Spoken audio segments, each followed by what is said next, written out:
When should I buy real estate? That's one of the questions that we're going to tackle today. The reason is if you don't know the answer and what your approach is to this, you run the risk of making mistakes that we've seen hundreds of people make where they miss out.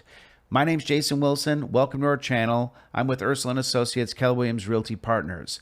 If you're interested in selling real estate or investing and building wealth through real estate, then this is the channel for you. Please feel free to give us a thumbs up. And if you're interested, subscribe below so that you can be informed when we put out more content like this. We'll also be doing investor live streams as well as buyer and seller seminars on this channel as time goes on. So please feel free to be tuned in and we will get right down to it. Let's get down to brass tacks.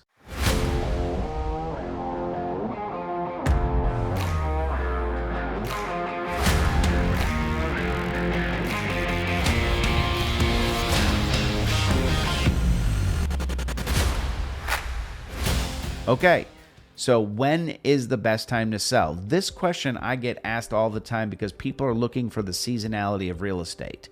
You know, when all the properties are going, when all the transaction, when all the buyers and all the busyness happens. But there's a few things that you need to consider before you dive down that rabbit hole and make your decisions solely based on what looks busy. So a couple things that you need to think about here.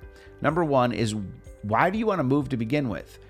Regardless of the best time of the season to put a property on the market, your why has everything to do with it, because each one of the time frames have pros and cons. For example, if you sell in the slower season, which in our area tends to be the winter months, specifically, you'll see January and February, you will have the feeling of sitting around with nobody looking at your house, and it will feel arduous like the end of time. Well, the advantage is the buyers that are looking to buy at that time also have fewer pieces of inventory because there's a lot of people like you that are waiting for the spring market and don't want to put their house on the market. This also happens around the time of Thanksgiving. Like, well, we'll wait till the holidays are done.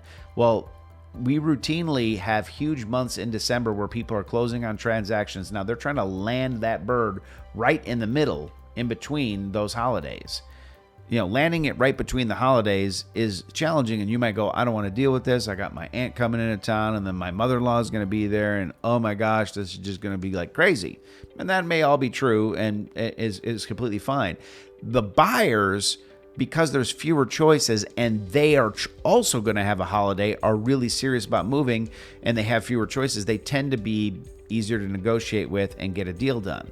So it has that double-edged sword where it feels slow because you're not getting 50 showings, but you really don't need 50 people to buy your house.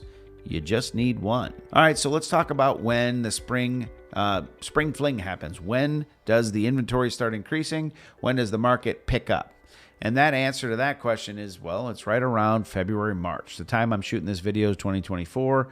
It is the beginning of March, and we're starting to see that. This is where that roll-up really starts to happen. And so that time of year, you do get more transactions. But remember, even though there are more buyers in the marketplace at that time, what ends up happening, you have more buyers in the marketplace, but you have more competition.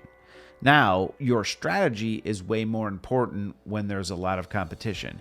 Now you have to think in terms of price, open houses, being aggressive so that you're better than the competition in terms of appealing to the buyer, where there's a little more wiggle room in the slower season. So those are some key components. The last thing that you're going to want to consider is, what are interest rates doing and what are they going to do? Obviously, we have been in a shifting market here for the better part of 2023, and now coming into 2024, it definitely has, we have felt the slow on this. And the reality is this: when an interest rate has a 6 in front of it, whatever it ends up being, the number 6 is the starting point of the interest rate, 6.75, 6.875, 6.25, whatever. It seems like the faucet's on and more deals are happening. If that interest rate has a 7 or, God forbid, an 8 in front of it, which are not horrible rates, but with these prices, it's significantly higher, everything seems to be really, really slow. If the interest rates have a 5 in front of it, well, then you got a rapid acceleration. And so these are things that you're going to want to consider.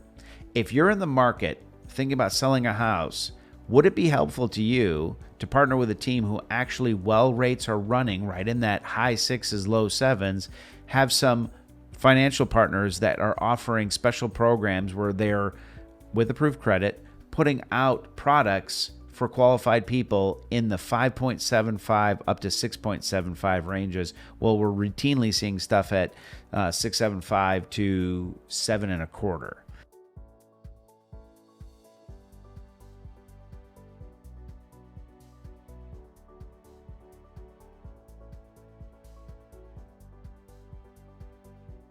If you want to partner with a real estate team that knows how to maneuver through these tough times, then please give us a call for a free consultation. We would love to connect with you. If you would like our free ebook on how to prepare your house for sale and win in 2024, then please give us a comment below and then send us a direct message, and we will send that out to you via email for free. Thanks so much. Talk to you soon.